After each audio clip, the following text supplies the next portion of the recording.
what's up mga kapogi? Happy New Year! Yo! Hindi ko alam saan tayo punta pero tara, mag-almusal tayo at magkape. Kung saan makarating, bahala na. Woo! Thank you nga pala kay Ate Sara po may jersey. Thank you ate sa regalo mong jersey. Ang ganda oh.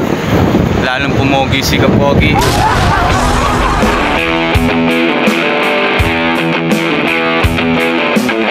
At ayun na nga, Happy New Year! At nagbike na nga si Kapogi ngayong taon at naparaan ako dito sa unang traffic light ng Morong. At syempre dahil napakalayo ng Baras, Tulagundi, nagutom ako bigla at napatigil ako dito sa Bicolnis at nakita ko nga itong aking sticker. At habang naghihintay ako ng aking order, medyo asensado na itong Bicolnis, samantalang dati puro kawayan pero ngayon napakamoderno na ng kanilang tindahan. At hindi nga nagtagal ay nag-ingay na ang aking hawak na numero at hudyat na ito upang kunin ang aking in-order. At dali-dali nga pumunta sa may claiming station nila upang kunin ang aking order.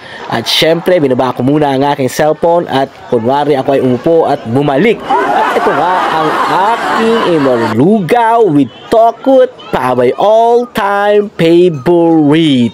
At sa mga oras na nga na ito ay pauwi na talaga ako dahil nakaikot na ako sa San Guillermo hanggang Balso. Ngunit wala akong makitang bukas na pwede kong pagkapihan. Kaya bago umuwi ay naparaan ako dito sa Bicolnis at dito na nga ako nag-almusal ng aking all-time favorite na tokwat baboy.